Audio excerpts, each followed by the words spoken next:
Muito bem, moçada, são 11 horas em ponto em São Luís do Maranhão. Tá na hora do nosso quadro Uau, não é que a Bíblia tinha razão? Sabe aquele momento que você acha que a Bíblia está se contradizendo? Pois é, vou provar para você que você está terrivelmente equivocado e que a Bíblia tem razão, porque a Bíblia ela é inerrante e infalível, palavra de Deus. E não tem como questionar com ela. Questionar com a Bíblia é dar murro em ponta de faca.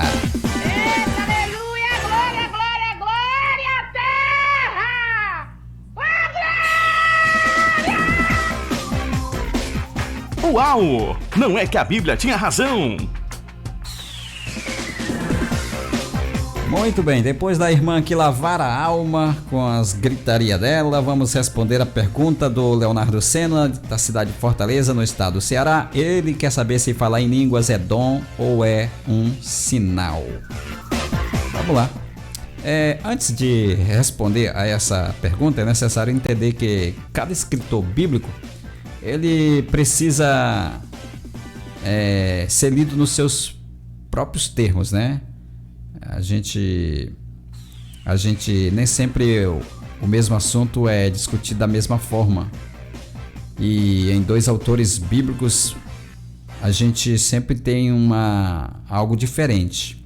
Esse é o caso do falar em línguas, né? Conhecido também pela expressão grega glossolalia.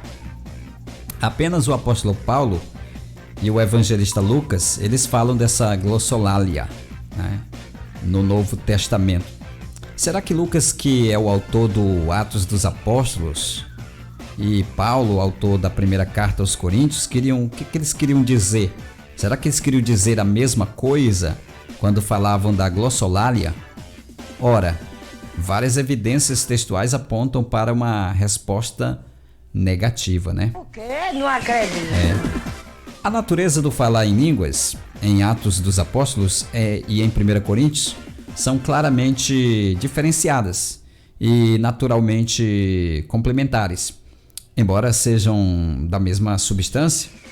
Em Lucas, essa glossolalia é o sinal de um enchimento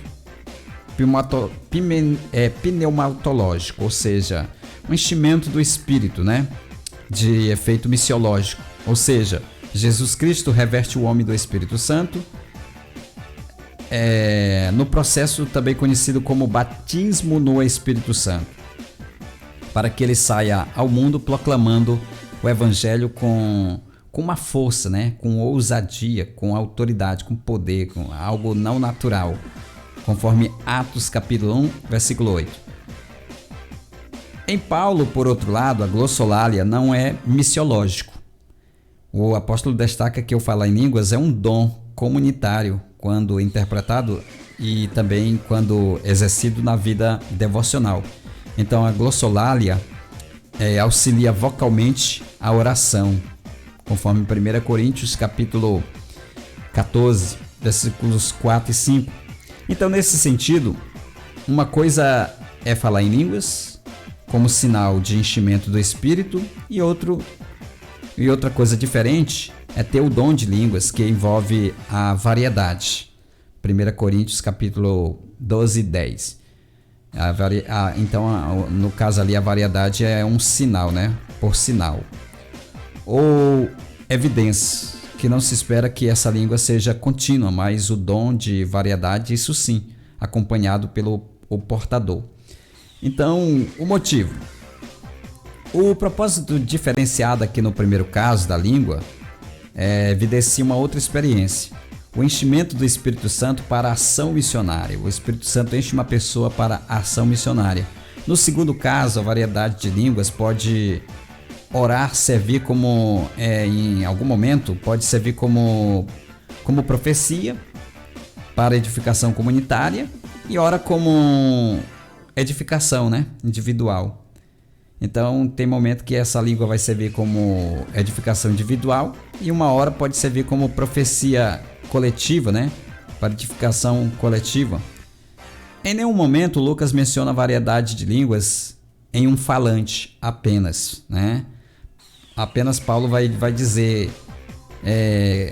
outras diferenças da glossolalia, que conforme Atos capítulo 2, 8, que envolveu todo um grupo presente. aquele caso, né, lá de Atos, onde todo o grupo presente estavam envolvidos falando em línguas, enquanto o dom de línguas era a posse de alguns indivíduos em Corinto. Quando Paulo pergunta em 1 Coríntios 12:30 se falam todos diversas línguas, eles naturalmente têm em mente uma resposta negativa. Isso contrasta com o todos, né, que falam em línguas no Pentecoste e em Cesareia, Atos capítulo 2, versículo 4.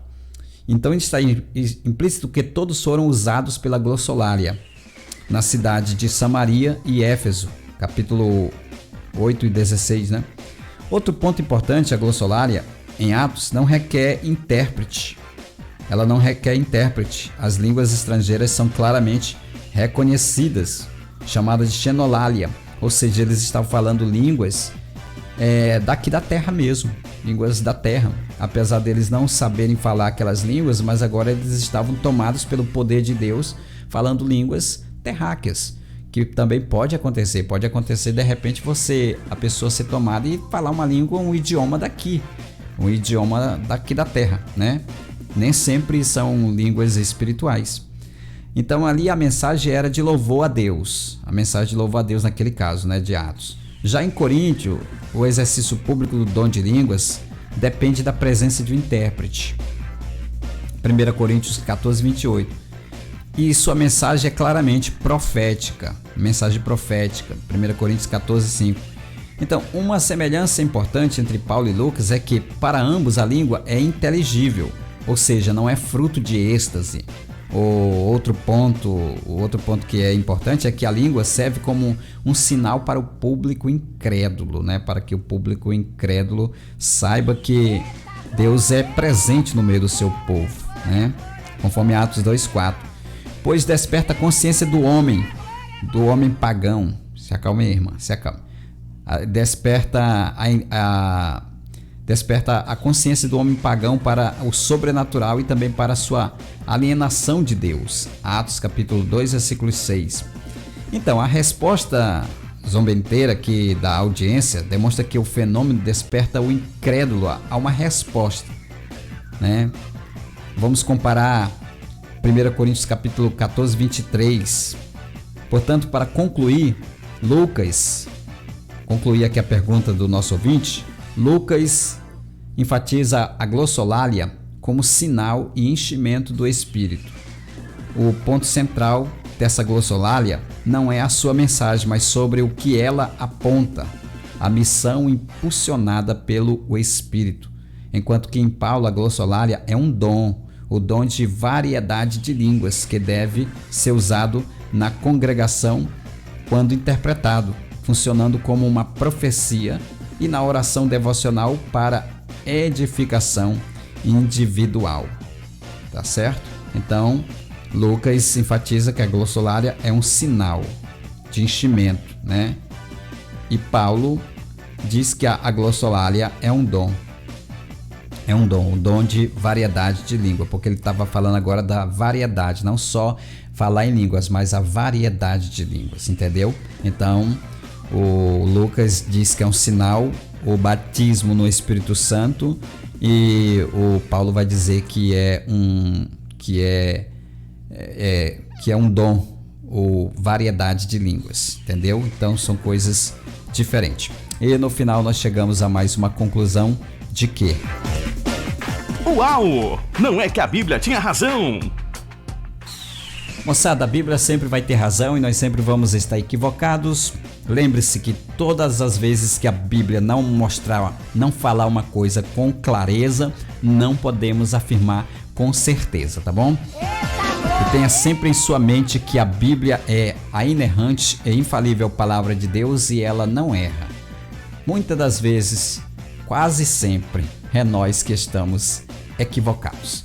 Agradeço o seu carinho, sua companhia e prometo voltar na terça-feira, às 9 da manhã, se Deus nos permitir, com mais um Bom Dia Super Dia. Daqui a pouquinho, esse quadro vai estar lá no nosso canal no YouTube. Procure lá Sistema Renascer HD para você poder compartilhar com as pessoas, porque o conhecimento deve ser compartilhado. Obrigado a todos, uma ótima tarde E vou deixar vocês com a Célio Trindade, porque a partir de agora a conversa é com a Célio Trindade. Afinal, chegamos a mais uma conclusão de que... Uau! Não é que a Bíblia tinha razão?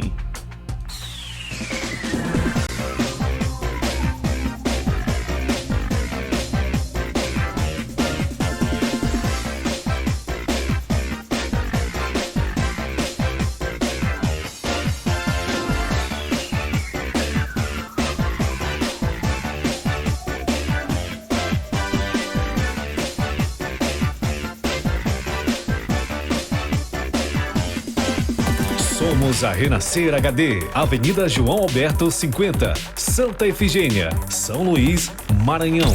Renascer HD, a rádio do momento. Chegamos ao final de mais um programa. Bom dia, super dia!